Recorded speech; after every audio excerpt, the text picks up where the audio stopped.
Howdy, Jacob here. Today we're looking at Asure Software in the software industry.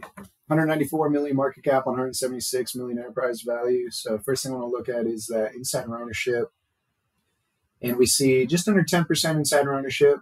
So they do have a good amount of shareholders that are on the board, leading the company, which gives me a positive sign that they're going to do what's in the best interest. If you're a shareholder, it just gives you more confidence. It's not a be-all, end-all statistic, but just like no statistic is be-all, end-all. There's always gray area, but it is a positive to see that there's a lot of insider ownership here. Margins are very impressive, 70% gross margin. Operating margin still not positive. I'm going to look at that R&D shortly. So R&D is only about 7 million, but it is still quite a bit higher than previous. Their sales and general admin and cost of goods sold do make up for really their entire revenue. And then, but R&D is still a positive sign, likely in the fact it's basically just taking from yourself now to give yourself some growth or earnings or expanded margins in the future. Huge increase in share count, though, as well. Not so much the last 3 years, but still, I mean, you're looking at 5%, it looks like. So even when you increase your income and cash flow 5%, it's basically negated to you as a shareholder. That can be good or bad, though. They could just be funding the business, not necessarily a bad thing. They're still a young company. Or let's see, 1985. So not super young, but they're a small company. The balance sheet shows 30 million cash on hand with 4 million long-term debt. That's a good sign. Not a whole lot of short-term, long-term debt. There's 227 other current liabilities, though. I'm very interested to see what those are. I want to make sure they're not interest-bearing.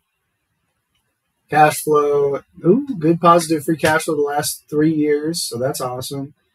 Their use of cash, very high on reinvestment, so that's part of the reason that you're seeing negative income.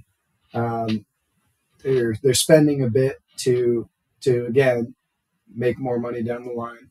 Heavy issuance of shares, though, 45 million. I mean, that's 25%. So huge increase in shares, but looks like they did that to remove their debt. So I mean,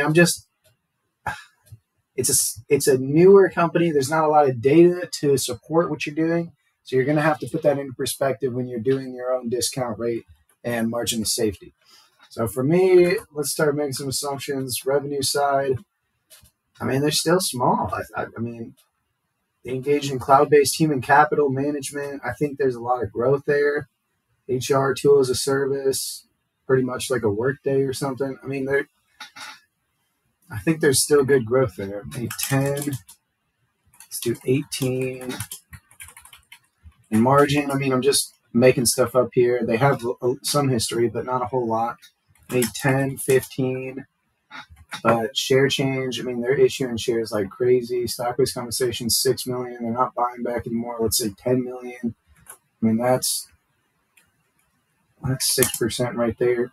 So what I did there, I looked at stock-based compensation, kind of looked at how they've issued shares in the past, and then went from there.